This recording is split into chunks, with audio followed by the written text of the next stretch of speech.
大家好，欢迎来到听书学史。今天我要给大家介绍由本田晃一先生所著的《人生中最重要的事情》这本书。今天视频的内容包括以下3个部分：第一，如何与让您的人生幸福和富裕的最佳人生导师相遇；第二，成功和幸福的人做了什么；第三，金钱是无尽增长的，改变人生的秘密思维方式。这些内容都非常重要，请大家务必看到最后。首先是第一部分，如何与让您的人生幸福和富裕的最佳导师相遇。大家一定都希望过上幸福和富裕的生活。首先，我要直接给出结论。本书中提到，要过上幸福和富裕的生活，最重要的是心态。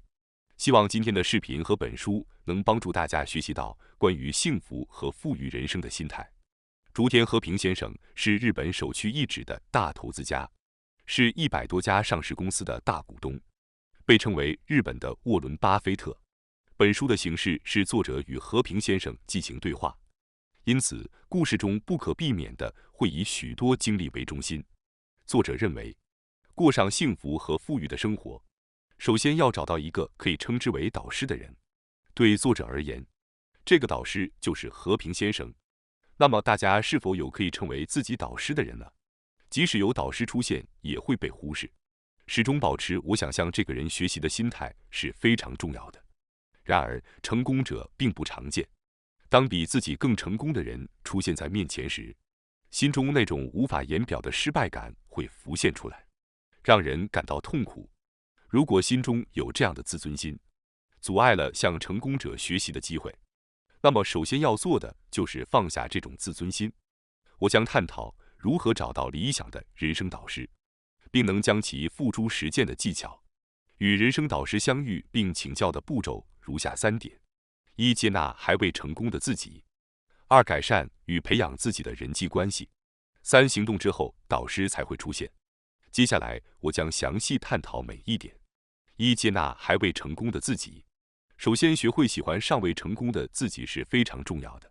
许多人认为，只有成功之后才能喜欢自己，但实际上这并不正确。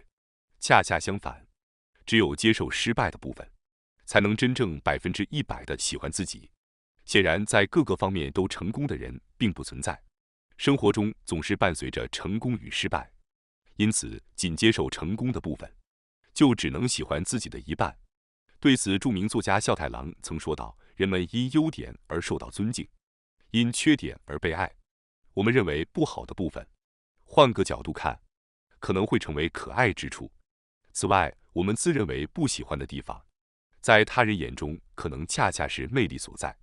首先，请关注自己讨厌的部分，试着喜欢他们。二、改善与培养自己的人际关系。为了更容易遇到理想的人生导师，年轻时我们可能无法真正理解父母所表达的爱。然而，当我们逐渐意识到父母的每一句话其实都是爱的体现时，这种被爱的感受便会成为我们谦虚向上级学习的重要基础。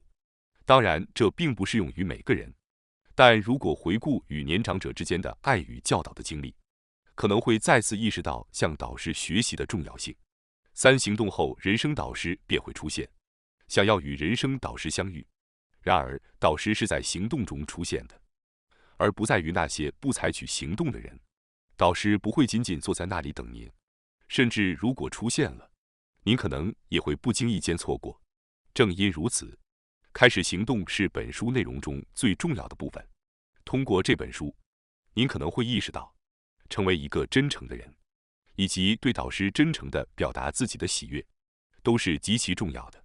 没有必要考虑复杂的事情，只需将想要从对方身上学习的真诚心情传达给他们，他们也会给您回应。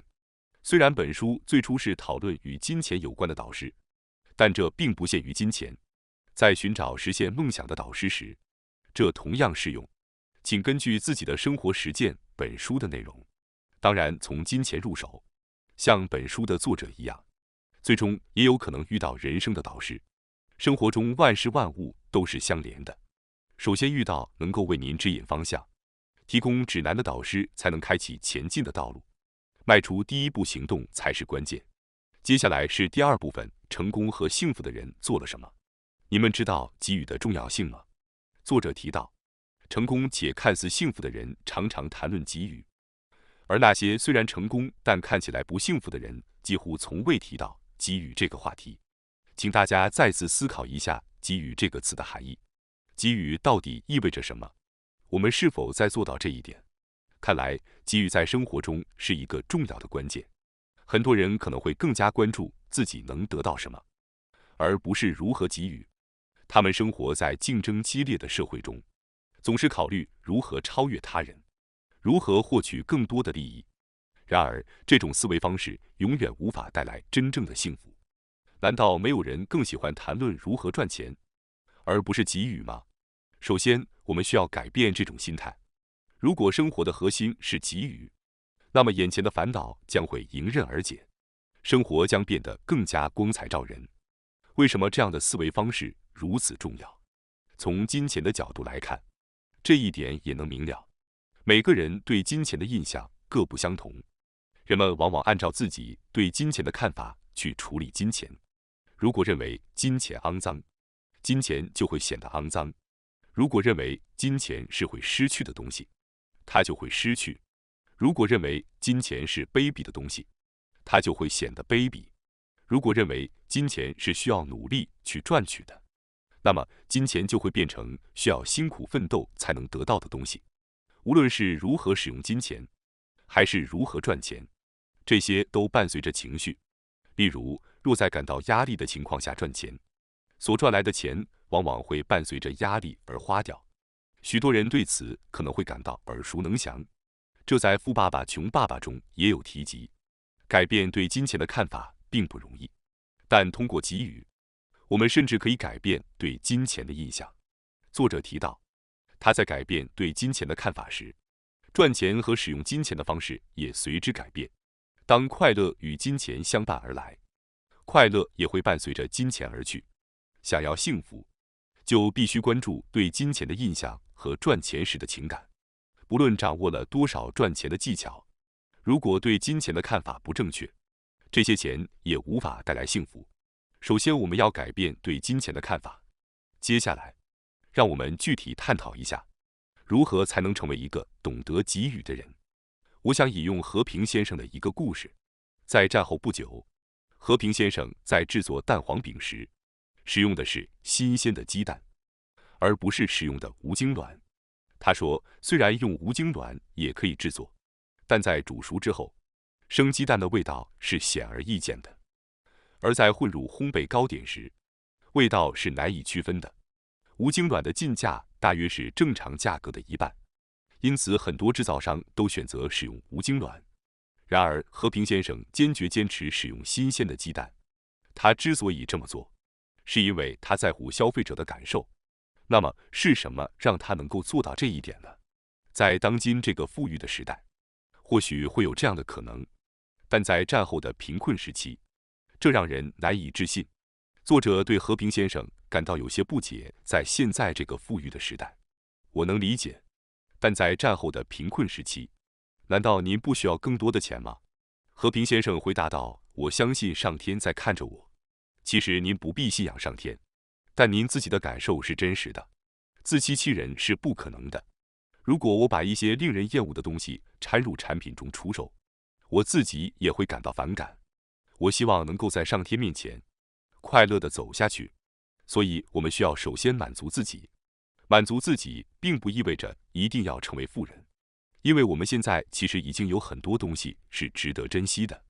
为了意识到这一点，有一个重要的故事可以分享给大家。作者与和平先生曾在一家乌冬面店里享用700日元的定时，但在点餐时，他想要一个饭团，店员却告诉他抱歉卖完了。作者微微不快，心想既然白米饭还有，那就能做成饭团呀。而和平先生却认为，卖完了就意味着生意兴隆，这其实是值得庆贺的事。因此他回应道：“那真的很不错，您的生意很好。”在这个对话中，和平先生却用另一种角度去感受，分享着快乐。思考一下，谁更幸福，谁更富有？答案显而易见。后来餐厅的店员走了过来，和平先生对他说：“谢谢。”这顿饭真好吃。之后又到厨房的窗口跟里面的人说，这顿午餐真是美味，谢谢。此时店里的所有人都走出来，鞠躬送别和平先生。他以700日元的午餐，享受到了价值3万日元的服务。和平先生一边说着谢谢，一边陶醉于这种如同在高档餐厅用餐的愉悦感，心里感到十分满足和快乐。实际上，谢谢这个词是免费的，却能让每个人都感受到幸福，这真是个神奇的词汇。因为我觉得这里面隐藏着和平先生的富有之道，这里是让自己内心充盈的秘诀。他真的能捕捉到这种丰富的感觉，并享受其中。他可以把别人的幸福当作自己的幸福来体会。无论在什么情况下，和平先生都是一个能够满足自己内心的人。他在各种场合中都能让自己感到满足，而且他的言行也能让周围人的心灵得以充实。原来，如果能成为满足自己的人，就能成为给予他人的人。这一刻我明白了，正因为如此，才能给予他人。你们觉得如何呢？成为一个能体验到丰富生活的人，不一定需要拥有很多钱，现在就能做到。然而很多人却总是对日常生活感到不满，无法意识到自己拥有的珍贵之处，无法察觉到自己内心的满足，因此也就无法为他人付出，最终只能陷入到得不到回报的恶性循环中。作者在书的最后也提到，和平先生总是先怀有感恩的心，而不是不满。在与竹田和平先生相处的过程中，作者深深感受到他在任何情况下都能先怀有感恩之心。如果觉得不足，就会创造出不足的现实；如果觉得满足，就会创造出满足的现实。你所想的现实，就是你所看到的现实。当然，也可能有人会利用现状的不满来推动自己的人生发展。也许有人通过将不满转化为动力而获得成功。但是作者认为，能够意识到现状的美好，并在心中怀有谢谢的人，才能更幸福。特别是对于那些并不打算大幅度改变自己人生的中高年龄的人来说，希望你们能进行这种思维转变，去体会现状的美好。在你还年轻、精力充沛的时候，或许可以把现状的不满转化为动力，去追求巨大的成功。但对于那些没有那么多力量和精力去努力的人来说，更希望你们能意识到现在拥有的丰富，感受到喜悦与感恩。如果能对现在的自己表示感谢，就能让自己得到满足。这样一来，便会有余裕去给予他人，因此必然能让您的人生逐渐改变。以感恩、被感恩和奉献爱为轴心，重新审视一下自己的人生如何呢？接下来是第3部分，金钱是无尽增长的，改变人生的秘密思维方式。那么现在我们再深入探讨一下关于金钱的内容。日本最大的投资家和平先生是如何看待金钱的呢？这里有一个非常美妙的故事，我将引用本书中的一段来介绍。作者问和平先生，对您来说，金钱是什么样子的？他回答，金钱是无尽的增长。作者好奇地问，为什么金钱会无尽增长呢？他解释说，因为当你让别人开心时，金钱就会增加。我想让面前的顾客开心，如果我做到了，他们就会乐于支付更多。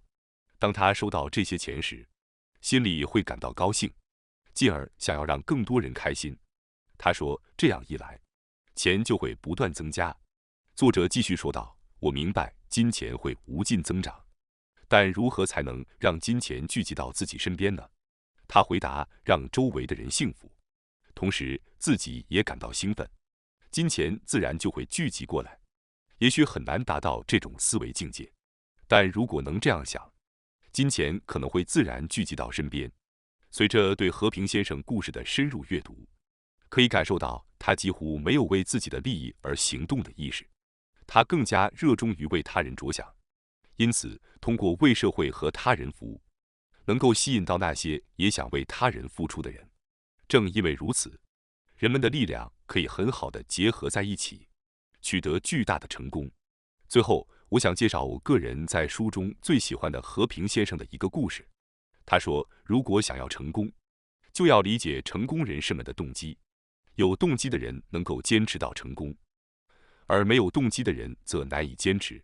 成功的人们最初的动机是保护家庭，让父母过得好，确保妻子和孩子的安全。首先要保护家园，保护好家园后，他们才会想要让社区繁荣。通过这种方式逐步扩大自己的动机。他们通过意识到自己的价值，找到了独特的道路，并通过这样的方式让自己的花朵盛开。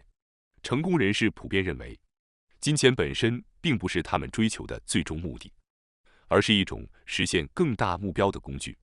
他们意识到，金钱的价值在于其能够带来的机会和选择，能够帮助他们创造更丰富的生活和更高的成就。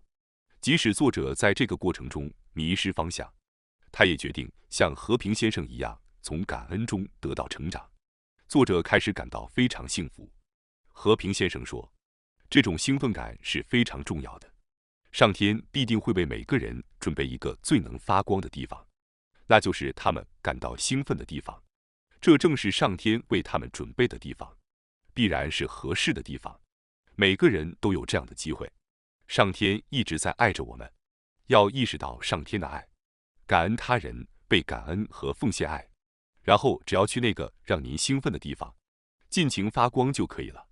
让我们暂时抛开理论，与和平先生一起笑一笑。他的话不需要完全理解，或许你会发现笑声会让这些理念深入您的内心。今天的视频中讨论了满足自我、感恩现状和给予他人的重要性，这些内容都是非常精彩的。希望您能够从中获得灵感，将这些理念运用到自己的生活中，与他人分享快乐，创造更多的幸福时刻。感谢大家收看今天的节目。如果你喜欢我们分享的内容，记得点赞、订阅并开启小铃铛通知，第一时间获取我们的更新。在下次的节目中，我们将继续为大家分享更多有益的书籍。再次感谢大家的支持，我们下期再见。